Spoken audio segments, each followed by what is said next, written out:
If you have a Bible, open up to Luke chapter 10.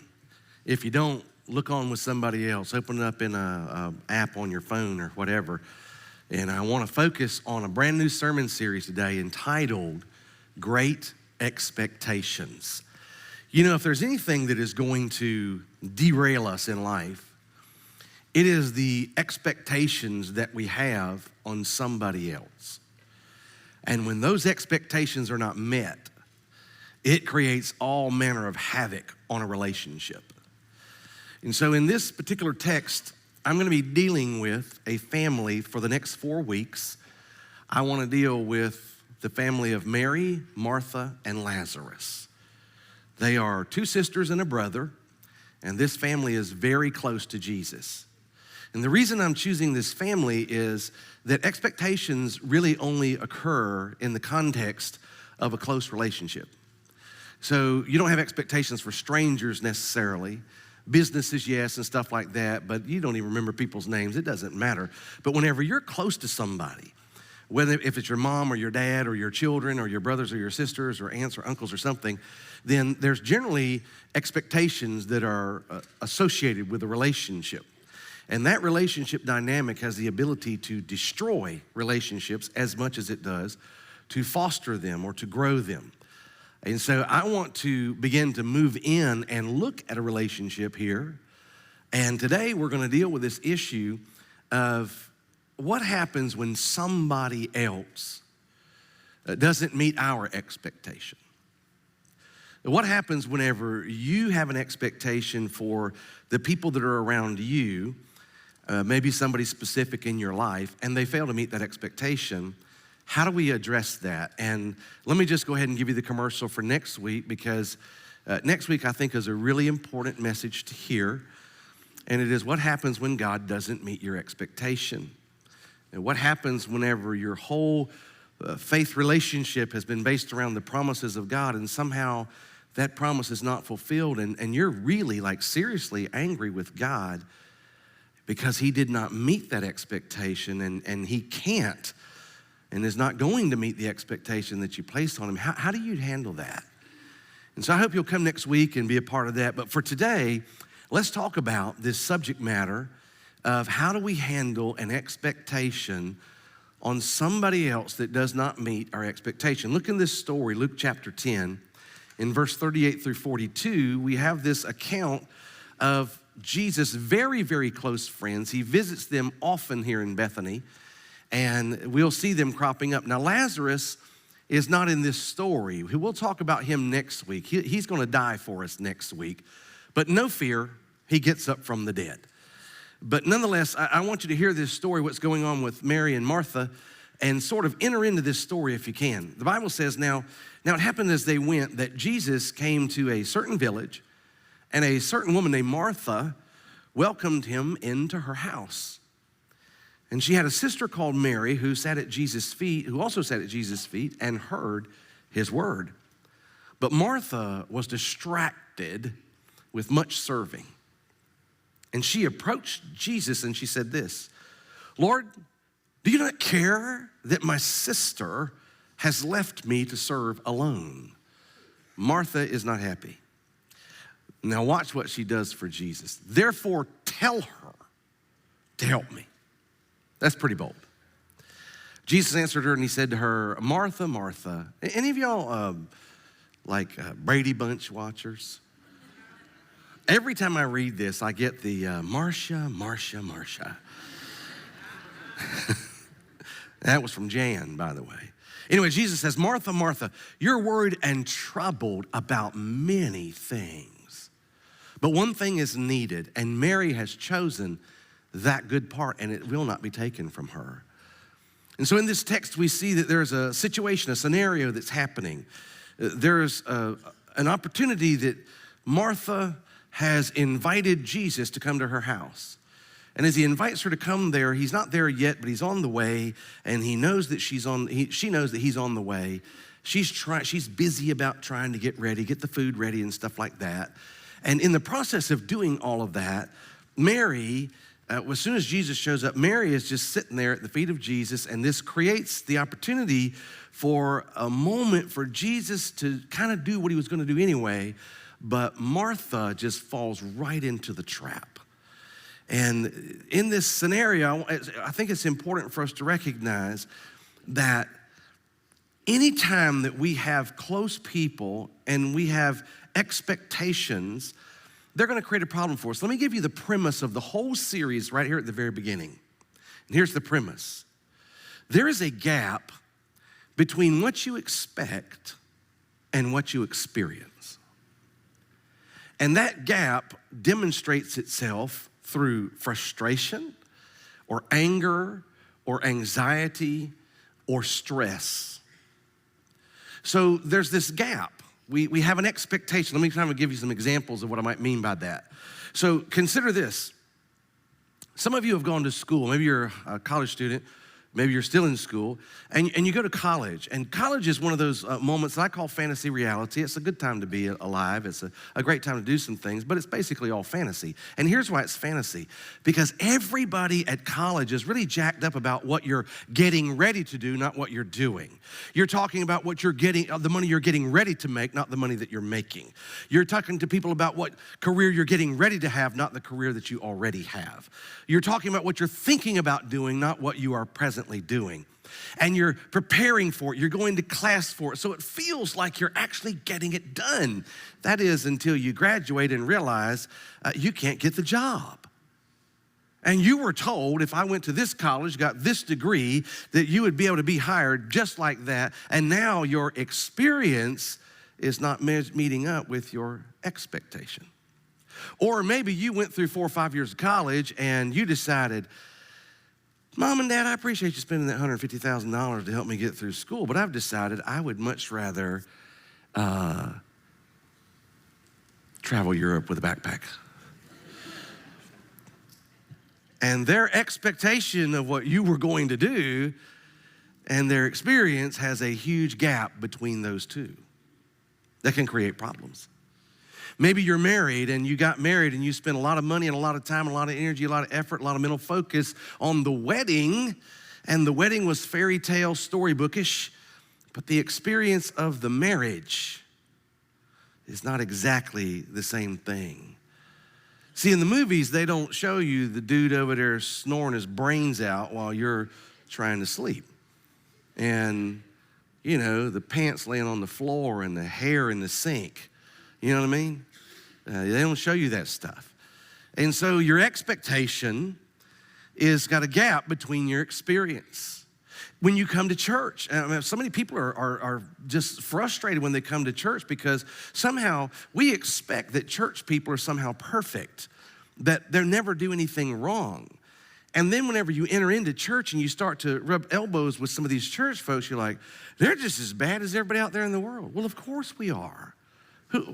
Have you ever gone to a hospital looking for well people? Wouldn't it be odd if every single person in the hospital was well? You say, what are you doing in here? You should be leaving your well. Well, the church is the place for, Jesus said, I came in search of those who need a physician. I came for those who are sick. Those who are well don't need me. And so when we come in here, especially as we walk through all the ages and stages of our lives, there's always a tripping point every single step of the way. And so, our expectation, whatever has been placed out there in the world, people think somehow we're like the holy crowd or something. And we're really not. We're only holy because of Jesus. We're not holy because of us. We're not holy because of our behavior. And it's the gap between that expectation, that true experience that creates so many challenges in our life. And so what I want to do today is I want to help to fuse that gap. Because what some of us have done is decide since our expectations are up here and our experience is down here, maybe the best way to approach life is to lower our experience down to the level of our expectation. And I want to challenge you not to do that, and I'll tell you why. Because if you do that, when you stepped in here today, you have no expectation that God is going to do anything for you. Did you prepare to come to church this morning? Did you say, Lord, I don't know what you're going to say today, but I hope it's for me? and my heart is open to you, and I really want to hear from you, and I'm expecting you to do something for me. Whatever the pastor has prepared, I pray that you had me on his mind, and even though he won't know it, I trust by your Spirit that it's going to speak to me, and I'm coming with an expectation that you are going to speak to me. You are going to do something for me. When I go to the movies, wouldn't it be more tragic to have more expectation to go to a movie because you paid, I mean, I know you paid $950 to $1,000 to go to the movies. I get that. But because you've paid that kind of money, you expect something, don't you? Don't you expect when you pay about $30 for popcorn that it wouldn't be chewy, but it would be, it would crunch a little bit, and they wouldn't put motor oil on it, but actual, like, real butter? I mean, it's not like you're not charging enough for it, right? I don't know what that yellow stuff is, but it will mess with you later if you're not careful. And so our expectation, when you go to a movie, it's like, God, I paid $10 for that movie. It was a horrible movie. And you should have a higher expectation when you come to church. And so I want you to keep your expectations up. I really do. I want to keep them up here. Now, today we're talking about something very practical and very real. And maybe you feel like that it's, Martha's fixing dinner for Jesus, and what's the big deal if Mary's down there? I mean, how is this a big deal? Well, I realize that in that mindset, you might not feel this is helpful to you today, but I believe that the principles transfer. For example, I think that some of you might better connect with this message today if I were to say it this way, in terms of what your expectations and your experience really are. You might say it this way. Pastor, I really thought that when he or she said, until death do us part, that they meant it. I really thought that I would have one family, one marriage, one home. But now my experience is contradicting my expectation. And I'm angry, I'm frustrated, I'm under a great deal of stress. Some of you would never say this publicly or openly. But for some of you, you would say to me, Pastor, the people that are supposed to have protected me, watched over me, cared for me, trained me and taught me, were the very people who injured me, took advantage of me, used me in ways that I can't even speak about publicly. And I'm hurt. And I think that I'm damaged goods for the rest of my life. My expectation of what these people were supposed to be and my experience are something radically different. For some of you, you may say, well, Pastor, I know that in the glory moments in church when we're all having the happy hallelujahs and stuff like that, but I found out that I had cancer. I found out that somebody I knew had cancer, or Alzheimer's, Parkinson's, Lou Gehrig's disease, ALS, something like that. And I really prayed as much as I've ever prayed with genuine faith and genuine care. And yet the outcome, the experience of what happened did not measure up to the expectation that I had based on the promises of God. And I'm angry. See, maybe you could come in there a little closer if some of those things are true in your life. And I've had some of those things in my life. And I think that I will always have those things in my life. And so Jesus wants to help us today to understand, how do we get through those things? How do we make sure that in the midst of this dichotomy between what we expect and what we experience, when it doesn't line up, how do we move forward? Well, I've learned a ton of things from Martha in the context of this message today, and all I want to do today is just share with you what I've learned. And so I put it in the first person because I think that you can just put it in the first person for you. But as we move toward this, here's the mindset I want you to have, okay? I want you to think about that the only people that you have expectations for are people that you're close to. I don't know how close, but pretty close. So if you don't know who those people are, then it's easy enough to find out. Who are you frustrated with? Who aggravates you? Who every time that something happens, I mean, you go off like that. They frustrate you quick. It's not a long time. I mean, it's fast. Those are the people that you have an expectation with, that is messing with you because your experience is different. And I want you to have those people in mind. And as we have those people in mind, here's what I want to teach you. And here I think here's what Martha wants to teach us and what Jesus does. Number one, I should never expect what I never express. See, expectation so oftentimes is this unexpressed thing in our life. It's mental, it's not verbal. It's not real, it's not out there. I mean, how many of us have expectations on other people that we've never told them? Like never told them. If you're married, don't say anything, especially guys, don't say anything, okay? But because I don't want you to get in trouble. But if you're married, I promise you this, we, in marriage, both men and women both, we believe that we have like telepathy. You don't have telepathy. I know that our wives want us to know exactly what they're thinking, but wives, can I tell you something about your husbands? He's stupid, okay? And he's not even mad that I said that. He's like, praise God, somebody, maybe you'll believe him, but we're stupid. We do not know what you are thinking. Now, here's what I know about you. You want me to know. You need me to know. Oh, but Pastor, I just want him to know. That way I'll know he loves you. That's a bad measure because we don't know. We don't. And we don't work well with code language either. You know what I mean? We don't. I've tried to tell guys, if you're gonna take your wife out to eat or something, there's one way to be sure where to take her, and it's whatever she says after these words. Or we could, and then that's where you take her, right? So what you do is like, where do you want to eat, honey? I don't care. Well, you know, how about let's go to Taco Bell, or let's go to Longhorn, or let's go to Buffalo Wild Wings. She's like, oh, those all sound good. Or we could go to Olive Garden. I mean, it's whatever you want to do. Olive Garden, ding, ding, ding, ding, ding, ding, okay? That was worth money. That was worth money. It's whatever you say after, or we could, and that's what it is. And so you have to realize that so many things are unspoken. Can I give it up for Martha? At least she said what the problem was. Mary is not helping. So at least she said it. When do we tell somebody what it is that they really need to know? I'll tell you when. I'll tell you when you tell somebody. On your last day on your job, when you go tell your boss off for every angry thought you had that you never expressed while you were working there. And you go, let me tell you something before I leave. Why didn't you tell him before you left?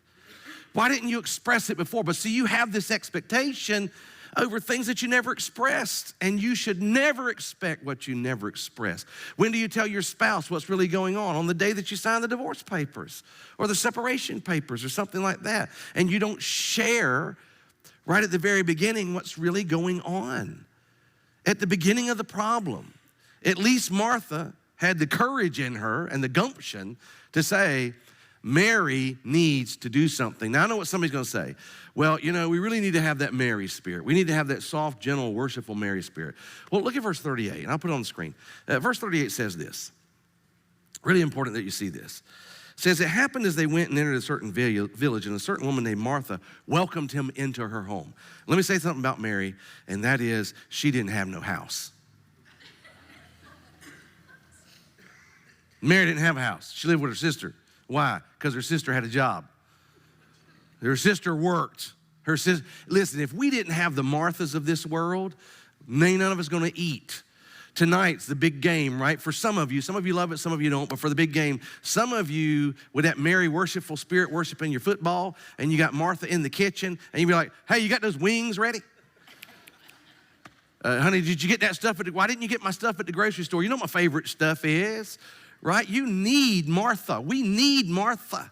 And so I don't want to focus on the fact that Martha was busy, because her busyness is really not the problem that's going on here.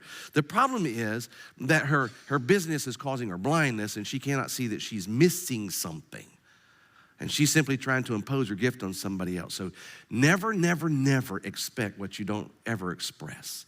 Number two, I'm not authorized to negotiate for anybody else a relationship with the Lord. You can't negotiate anybody else's relationship with God, which is what sometimes we want to do. Because here's Martha, and she's working for Jesus. Mary's over there worshiping Jesus. She's pretty frustrated with Mary for not doing it. And she recognizes that Mary's never going to do it on her own. Do you know people in your life that you recognize never going to change on their own, so you feel like that somehow God must have come down from heaven and said, I've chosen you to negotiate for them my relationship with them? No. You have no authority to negotiate somebody else's relationship with God, but we want to. Listen to what it says. Verse 39, it says, she had a sister called Mary who also sat at Jesus' feet and heard him. So Mary's down there worshiping, which really is firing up Martha. She's so frustrated with it because she wants her to express her love for God in the same way that Martha is expressing her love for God. And the challenge with that is that God did not call us all to feel the same way, act the same way, or do the same things. It's not possible. I love it. I turned over the A building to Debbie Whited. I said, you're our decorator, and whatever you say is good with me because I've seen what you do, and it's second to none. But she'll still come, Pastor, is this okay? I'm like, you're asking the wrong. I don't know. I'll give you a floor and a wall and a ceiling. What else do we need? What else do you need? You don't really need anything else. And so one of our guys wants to landscape out there, and he says, how do you want it to look? How would I know? I don't even have a tree in my yard. I kill dirt. So what would I know about landscaping? People have gifts for that. I'm so appreciative. Now, preaching, I got an opinion on that, but the other things, I don't do that kind of stuff because it's not my job to push over on somebody else what God didn't ask you to carry. And unfortunately, what we'll do is we'll try to take our burden that God gave us to carry, and we'll try to go find somebody else that we believe can carry that out and get to negotiating their relationship to God to get them to do what God called us to do. And then if they don't do it, we're mad with them. How many times have you seen somebody that says, I'll tell you what, I'm leaving that church. Why? Well, they won't reach out to this group of people, and I think that they should. Well, if you think that they should, it's probably because God called you to do it. But then we're going to get mad because you can't get somebody else to do what you're supposed to do, right? You have no right to negotiate a relationship with God for somebody else. And we need to draw that back in. In Luke chapter 10, verse 40, the Bible says that Martha's right to Jesus, tell her to help me. Please tell her to help me. We got to realize that God has different responsibilities for everybody else. And you ain't going to tell God to do anything. The Bible says in 1 Corinthians chapter 12 that the Holy Spirit divvies out the gifts as he chooses, that Jesus places people in the body as he chooses, and there's nobody's choice but theirs. And so if there's a foot, if there's a hand, if there's an eye, if there's an ear, you can't take an ear and make it an eye. You can't take an eye and make it a foot. And we shouldn't even be trying to do that. We need to let people operate as they're supposed to. And Martha was trying to negotiate this, you tell that woman to help me. She's a little bit frustrated. Number 3, I cannot let my expectations of you cause me to drag you into my dysfunction. See, here's the problem. Martha thinks that Mary is the one with the problem. See, that's the real problem, is that Martha thinks that Mary has a problem. And Martha thinks that Jesus is unaware that Mary has a problem. And so Jesus needs a little help understanding that Mary has a problem. But the truth is that Jesus came there because Jesus understands that it's Martha who has the problem. And that Martha is unaware that Martha has a problem. And Martha is unaware that Jesus is aware that Martha has a problem. And so he's coming to fix this problem to get her where she needs to be. And now, has it ever occurred to you that nothing occurs to the person who actually has the problem? I mean, think about this for just a second. I know people sometimes who are always frustrated because they'll come to me and say, I'll tell you what, everybody's crazy in the whole world. I'm the only not crazy person in the whole world. Nobody gets it anymore. Nobody gets it. I'm totally by myself. You sound like Elijah. I'm the only one that hadn't bowed the knee. And God says, Elijah, there's like a ton of people out there. but we feel like that we're the only one. Has it ever occurred to you, if everybody around you doesn't get you, if every job that you have ends in ending, if every church you attend is too shallow, too lazy, too unfriendly, too whatever, that there's a common denominator running through all of those? And that's you? Is it possible, in even the slightest measure, that you may have a problem? It could be. It could be. Mary doesn't want to own up to that. She doesn't want to open up to the possibility that she actually has a blindness, that she has a problem, and that her problem is creating a problem for everybody else. And so what ends up happening is we constantly try to drag people into our dysfunction. It's like she's running around busy, she's running around doing stuff, and that's problematic to Jesus. He didn't have any problem with what Mary was doing, but now it's like, hey, guess what, Jesus? If you can't Mary see that I'm miserable? Get her over here so that she can be miserable with me. I got to have somebody to be miserable with me, because misery loves company, right? And Jesus like, Martha, time out, honey. Time out. Let's not do that. That's not what we need to do. I think that she's like, I'm trying to cook for you. I'm trying to get this meal for you. I'm trying to do this stuff. I'm trying to show you a good time. And I think that Jesus would almost want to say, Martha, I didn't come here to eat. I mean, I'm grateful for your cooking. I appreciate that. And you're a good cook, and I'm grateful for that. But I didn't come here to eat. I came here for you. I can't even talk to you. You won't sit down. I came here to add something to you that you're missing.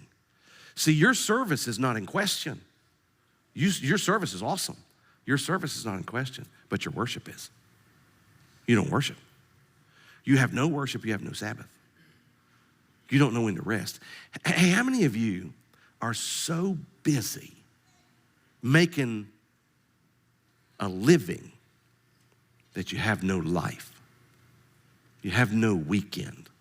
You have no vacations. You have no family time. You're so busy in church with the responsibilities that you have here that you can't come into a worship service. You can't stay all the way to the end of a worship service or something like that. Could it be that Jesus is come to let you know that, hey man, you're too busy, or you're not managing your time right or something, and you're not prioritizing the way that you should? It could very possibly be something like that. Have no worship. I think that Mary or Martha was thinking, I'm so tired of slaving in this kitchen alone, and Mary needs to get in here and help me. But Jesus might be reminding us that our expectation of Mary might be coming from a missing component in us. Number 4, the greatest source of my frustration with you is my confusion about God's expectation of me. Look at what Jesus says, and I think this is really important. I've tried to underline these things. He says, Martha, Martha, you are troubled about many things. Many things. And the Greek terminology there is about as large and generic as it can possibly be. It's large and generic. Just large and generic. In other words, Jesus didn't say, you're really worried about cooking, or you're really worried about cleaning. He didn't say that. The way that he wrote that was to say, you're worried about everything. You have no focus in your life. You don't know what's going on. You don't know what I've called you for. You don't know how I love you. You don't know what I'm expecting you to do. And you are so concerned about so many different things. And so what happens is when you are frustrated, guess what? You frustrate everybody else. And most of the time, our frustrations with other people don't have anything to do with other people. They have everything to do with our own personal frustrations. Like if you want to know what some person has a problem in their life with, just look at what they get mad at. I get so mad when people show up late. You want to know why you get mad? Because you're late. Because you're late. And you're really frustrated with yourself, and you're trying to fix it in yourself. That's where our frustrations come from. These are the things that Jesus is trying to identify in us and try to help us work our way through. But most of the time we miss that stuff and we let it get past us. And so, Martha's around, God, got to cook, Jesus is coming. Got to get ready, Jesus is coming. I got to do all this kind of stuff, Jesus is coming. And Jesus, don't you even care that Mary's not helping me at all? Don't you even care that I'm doing all this by myself? And I think Jesus almost would want to say, Martha, do you not care that I'm here? I don't even think that she noticed that Jesus, the Son of God, had come to her home to enjoy company with her. She was so busy in what she was doing, it hadn't even crossed her mind, and she was aggravated with this other person, drawing into her dysfunction, that it didn't cross her mind. Jesus is here. Something to consider. Too often we're driving other people with the things that are driving us that have never been a part of what Christ's expectation of us is. When was the last time that you really sat down and said, man, I wonder what it is that God actually wants me to do? What is that? Let me clarify God's true expectation of me. In Romans chapter 12, it's not on the screen, but in Romans chapter 12, after 11 chapters of great theology, Paul comes back and he writes these words. He says, therefore, and he says, now I want you to serve each other with these gifts. And he says, if you have the gift of leadership,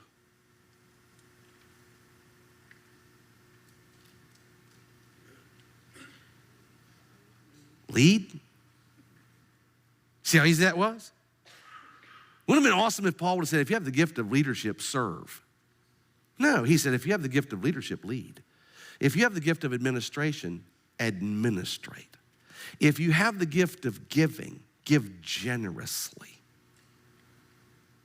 If you have the gift of helps, help.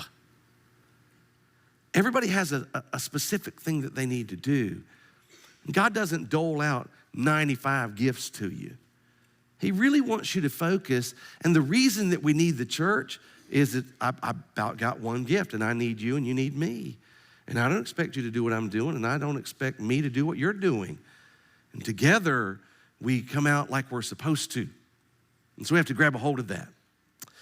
The truth of the matter is that Jesus didn't do as Martha expected by forcing Mary to do what she was asking, which was to give her help. What Jesus actually did is he imparted a new expectation on the behalf of Martha. Martha, Martha, listen to me, honey. What Mary has chosen is the good part, and we're not going to take that from her. So let's move to number 5. I cannot let my expectation on you keep me from experiencing what God had intended for me. See, whenever you get distracted, because that's what Jesus said, Mary, Mary, Martha, Martha, you are distracted. You're not paying attention to what's going on. You're distracted by so much. And I want you to know something. One thing is needed, one thing. Just one thing is needed. And so what ends up happening to us so many times is that we come to a situation and we're completely distracted in that situation. We can't see what it is that God brought us there for. We don't know what it is that we were supposed to get. Jesus had come to Martha because Martha had need. Martha thought that Jesus had come there to eat, and that's not why he came. He came for her. She wasn't there for him. And she was missing that because she was mad with Mary. Hey, can I pause here and just ask you a question? Who are you mad with? Who are you mad with that has got you so distracted that you can't see what real life is all about? Who is it that consumes your thoughts all day long? Who is it that you're frustrated with all the time? What are the words that are always on your mouth? What is the name that keeps coming up that you're frustrated with? And let me tell you what the bad part about it is. Now, don't you reckon that Martha is kind of not real happy she invited Jesus into her dysfunction? Jesus, you need to get her to help me. And she's like, Martha, Mary's fine. Oh, yeah. Let me ask you a question. Do you ever get mad at people who did not get mad at the people that you are mad with? You know what I'm talking about. You invite somebody into your dysfunction and you think, you tell them how mad you are with this person. You expect them to be mad right along with you. But they're not mad at the people you want them to be mad at, so now you're mad at them for not being mad at them, and they're not mad at them because they know that you're the problem. And they know that God understands you're the problem and that God's trying to do something in your life and they're trying to stay out of the way. And that's so aggravating for them, isn't it? It's so mad. You know what really irritates me? When I'm riding down the road and I'm passing people like crazy because everybody is in my way. And when I'm passing people and then I feel like I've made some progress, and what do they do but roll up beside me at every stoplight? That makes me so mad. It's like, how are you here? How could you even be here? You know what I mean? I figured out though, listen, I found some scriptural stuff for my driving. I did. I began looking. I said, you know, Lord, I don't want to be a sinner. I don't want to sin in this regard. So show me, am I doing wrong? And so this week in my spiritual Bible study, I was studying this stuff, and he said, now, if you look back, Kenny, I've called you to be my representative on this planet. You're supposed to do what I did. And you know what Jesus, when he called his disciples, and here's what he told them. He said, follow me. And I'm like, that's it. That's what should happen on the road. People should be following me. They should not be in front of me. I understand how that works. If I get to a stoplight, people won't move, or in a turning lane or something like that, the Great Commission comes to mind. Go! Right? And if you're in the wrong lane, like, hey, I don't know if y'all know this, here's a revelation for you. The left lane is the fast lane, the right lane is the slow lane. Move it over. And Jesus would say it this way with the Apostle Peter: get thee behind me, Satan, okay? Because you're not mindful of where I'm trying to go. And that may be a slight perversion of the scriptures. However, preachers can find, verification anywhere they go. But here's the thing, somebody can make you mad. They can really make you mad if you let the way you expected things to happen to dictate your experience. You may miss the very reason that God has called you here. Let me close this message with this little story. A couple of months ago, we experienced Hurricane Florence, and it's been a real challenge for us. We're just getting to the properties that are here as we've worked so many things out in the community. And my oldest brother, Richard, a number of years before he had to move to Seguin, Texas to watch over his mother-in-law and father-in-law, he was here when we were doing all of the renovations out here in the parking lot and the life center and stuff like that. He was helping us put down all of the drainage lines that are out there, because we as a church put all those drainage lines in, our staff put them in. And he came out here to help me one day. And I got a phone call while we were out there doing that, and it was him. He said, hey, Ken. I said, yeah, because he never calls me Ken. So that already piqued my attention. He said, hey, Ken, I said, well, where are you at? He said, I'm in the Life Center. I said, what are you doing in there? He said, I think I'm having a heart attack. I'm not sure. So I went into the Life Center real quick, and he was laying out on the floor, and so I checked him over, and it's like, well, I'm not sure, but I think let's just get 911 out here. So we called the emergency vehicles. They came and got him, took him to the hospital. He had a blocked up artery. They put a stent in. He did really, really well, and everything was fine. Well, fast forward, he's in Seguin, Texas now, taking care of his in-laws. His father-in-law passed away. He's still taking care of his mother-in-law. They've been gone for several years.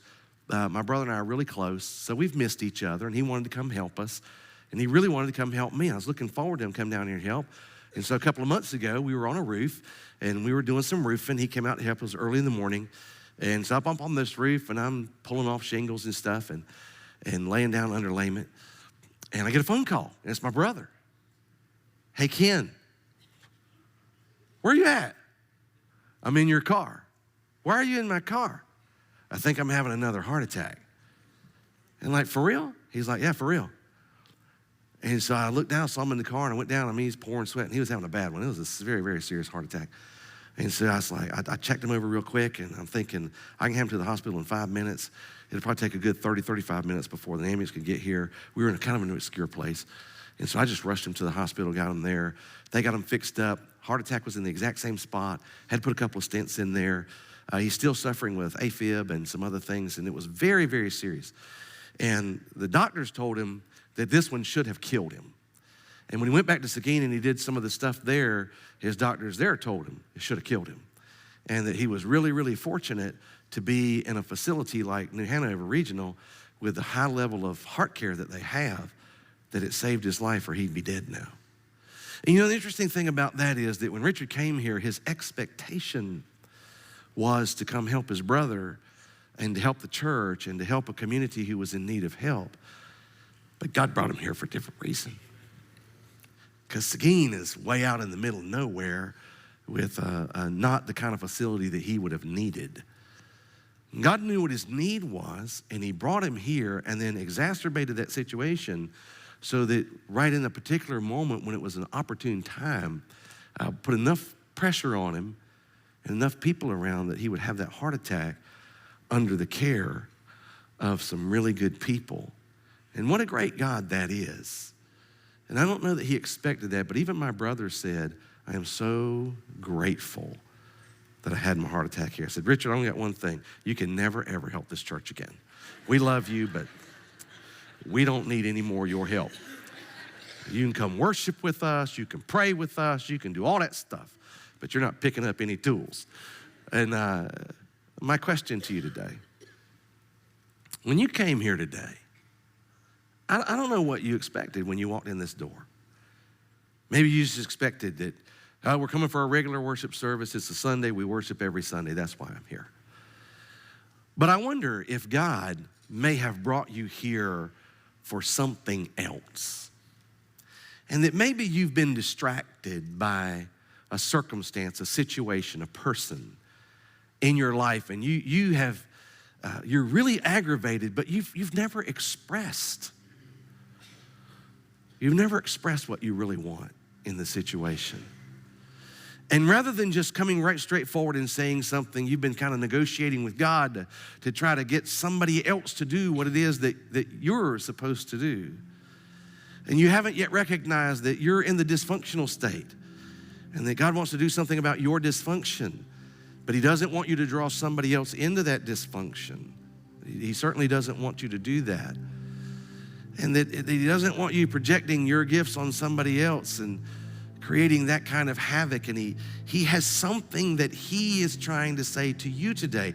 Maybe he brought you in here today to save you, and that's not what you expected.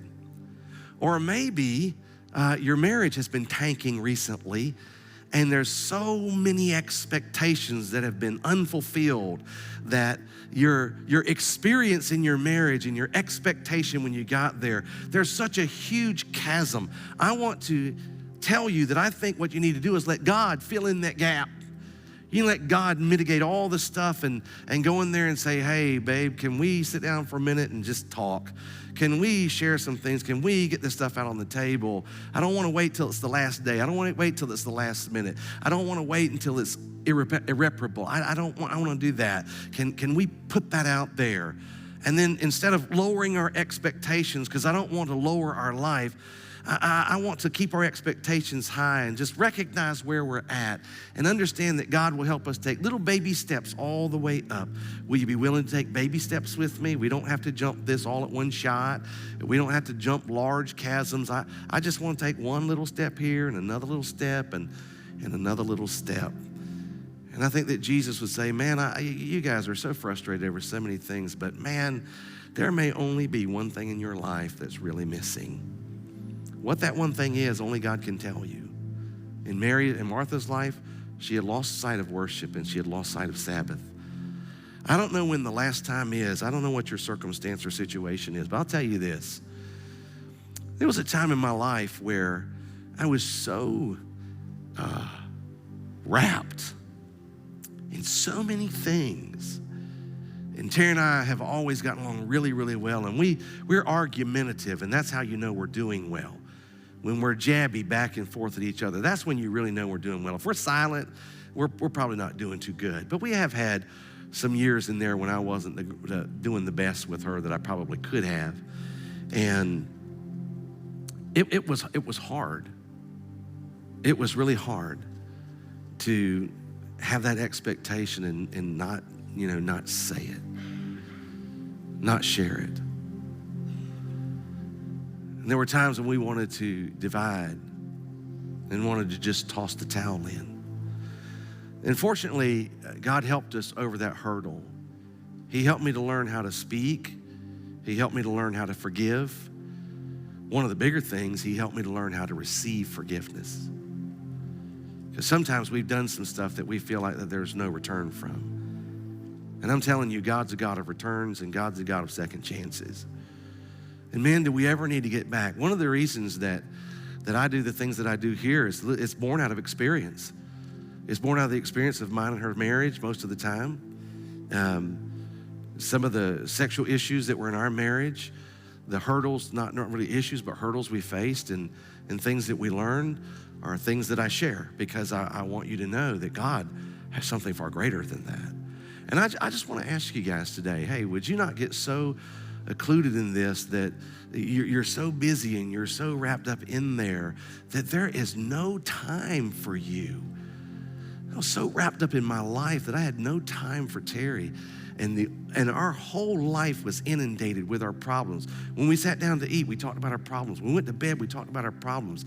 Whenever we were at work, we talked about our problems. We texted, we talked about our problems. I was like, you know what?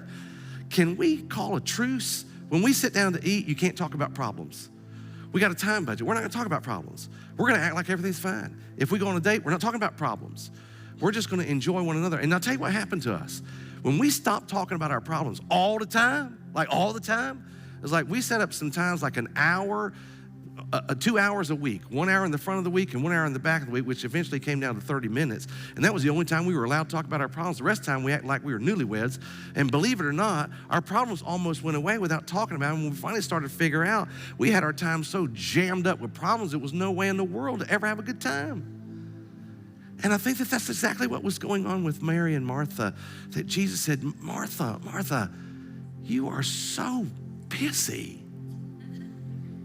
Stop. Sit down and smell the roses. I want to pray for you today. I don't know why God brought you here. There'll be some people up here to help you. Maybe he brought you here to be saved.